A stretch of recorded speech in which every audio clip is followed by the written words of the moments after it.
All right, Brett Williams here, director of Sanford Performing Arts Center. I have live on video from his living room the one and only Joe Boucher, star of Sing Us a Song, this Saturday at Sanford Performing Arts Center. Hey, listen, I'm stoked to get you back on our stage. I was thinking this is our fourth time that we've had you because we had you do the Beatles solo years, was one of our very first shows ever on our stage. And then we had you come back with during COVID with Piano Men, and then we had you on New Year's Eve a few years back with Classic Rock. Classic Rock. And so you will be one of the most frequently veiled artists on our stage. Great, and you have the hat trick. You've done all of the different shows.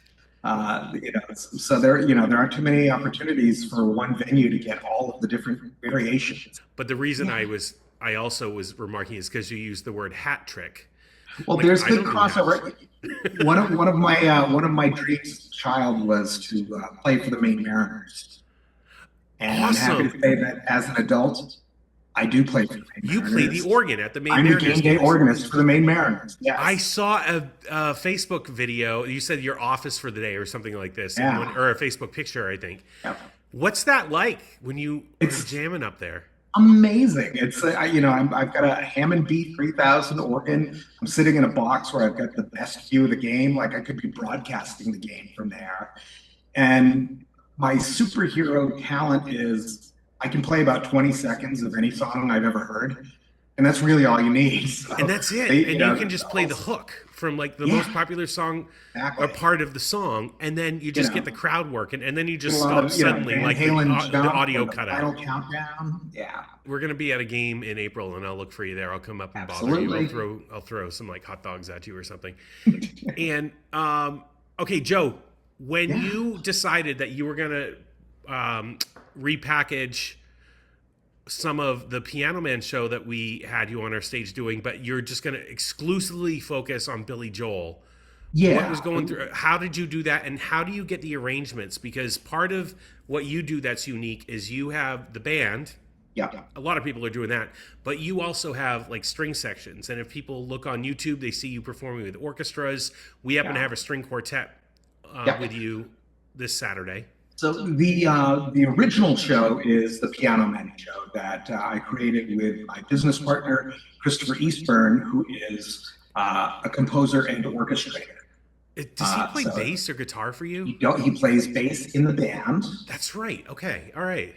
So Chris is really the brains of the operation. I'm just the eye candy. But we created Piano Man with the express purpose to perform with orchestra.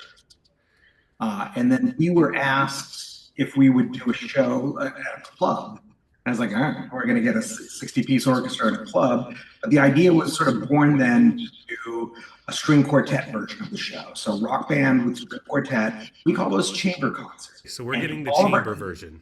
Yeah, all of our shows are orchestrated for a full orchestra, but we do a lot of the chamber concerts in some smaller theaters, and it's really easy performing those shows around New England because we can drive and then drive home that night. But we play 300 to 500 seat theaters in a lot of cases. Way cool. What's your favorite Billy Joel moment of the evening that we can expect on Saturday night? It's funny because one of the songs that I would have loved to have included in Piano Men is Billy's song Vienna from the Stranger album. Yep. And at the time when we were putting Piano Men out, we thought it was a little too deep of a cut.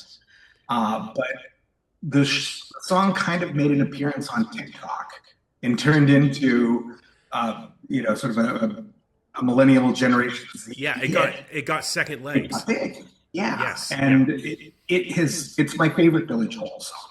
Is your family going to come to the show on Saturday? My mother grew up in Sanford, so I've got deep family roots in Sanford. So I've put the word out to cousins and aunts and uncles, and hopefully we'll have some folks there. What would you do if Billy Joel walked into the room when you're performing? Right. Oh my goodness. So I've met Billy Joel. You have. In the late 1980s, early 1990s, I was an aspiring stand-up comedian. Okay.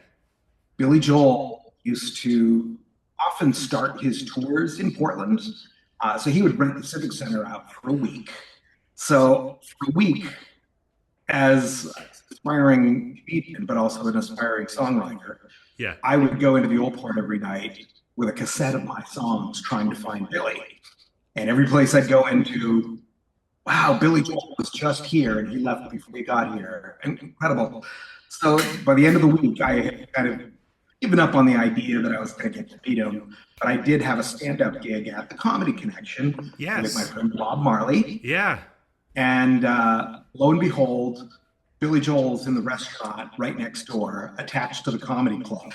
So I'm about to go on, and somebody says, Billy Joel's in the restaurant next door, and I could peek around the corner and actually see him sitting at a table with a friend who turned out to be his producer at the time, Danny Korchmar. And a friend of mine was there to videotape my stand-up performance. I had my cassette with me, and I very nervously walked across the room with a piece of paper and a pen to ask for an autograph. And the entire thing is captured from across the room on video of me trying to pass Billy Joel a cassette of my songs. And what did he, how did he respond? He was very polite. It's famous people are used to strangers walking up to them. Yeah. But I was like, Mr. Joel, I'm a musician. I started playing piano and singing because of you. Here's a cassette of my songs, and you can see it from in the video. He says, "Oh, I'm sorry, I can't take it." He'd been sued by somebody that he accepted a tape from. Yeah. Accused of plagiarism, and so he couldn't take it. I was like, "Oh, I totally understand." But he chatted with me for a few minutes, and then I very nervously headed off to the club to do my stand-up set.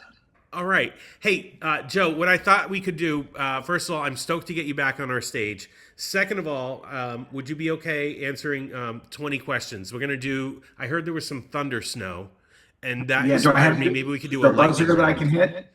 Yeah, just slap yourself in the face. All right? When you're done answering every question, every just single time. A violent face slap, and that way I'll know to proceed to the next one. Or just awkward silence, either way. Okay? Are you ready? I am ready. All right. And start the timer. Here we go. If you had to replace your hands with something else, like spatulas or lobster claws, I guess, I don't know, what would you choose? A hockey stick in one hand. Yep. And a baseball glove in the other. Pineapple on pizza, yes or no? You can't do it. If you had to live in a TV show for a year, what show would that be? Cheers. Okay. Oh my God, you'd be 3 sheets to the wind all year long. I love that. What is your most controversial food opinion? I don't like pickles. What smell instantly takes you back to childhood, Joe? Smell of bread baking. Would you rather be slightly too hot or slightly too cold forever? Slightly too cold forever. Mm-hmm. Too hot, I just don't want to do anything. Yep. I'm cold, I'm motivated. And you can always put on a sweater, right? Always put on a sweater. Yeah. Gas station, go-to snack, what is it? Mini Reese's peanut butter cups.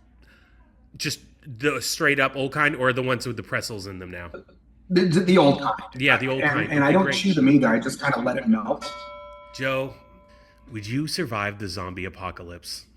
The zombie apocalypse would need organ music to really have the fights look choreographed. So I'd make my claim that I'm needed, but ultimately I'd probably be devoured. If Billy Joel called and said, "Hey kid," what's the first thing you'd say back? I'm thrilled that I get to do what I do, and I wouldn't be doing it if it wasn't for you. What is your irrational fear, Joe? I'm kind of afraid of the dark. I get that. All right. Well, this is why I called you during daylight hours. Thank you. If you're stuck in a snowstorm, what 3 snacks are you taking with you? Sambuca. Yeah. Kind of cozy, warm. Yeah, I like that. I would say probably bowl of fruit. Okay. It's good for you, keeps you regular. Yep. And maybe some sour cream and green potato chips. What song lyric have you completely butchered in live performance? The Billy Joel song "Prelude, Angry Young Man" has some pretty rapid fire lyrics. Yeah. And it's one of those songs where if you get off the track, you're off into the woods. And that's happened, and I've just had to stop singing. there was actually I've got another video of it, but during the song Rocket Man one time, I got on the wrong verse. There was a big video monitor for the audience to see close-ups of the band and the orchestra. And I was watching myself on the video monitor, and I got distracted and had to just stop playing. And we started over. That's amazing. And finally, if you could play one Billy Joel song for the rest of your life, what's it going to be? Scenes from an Italian Restaurant. I love it. All right, listen, good luck shoveling. Thanks for your time today.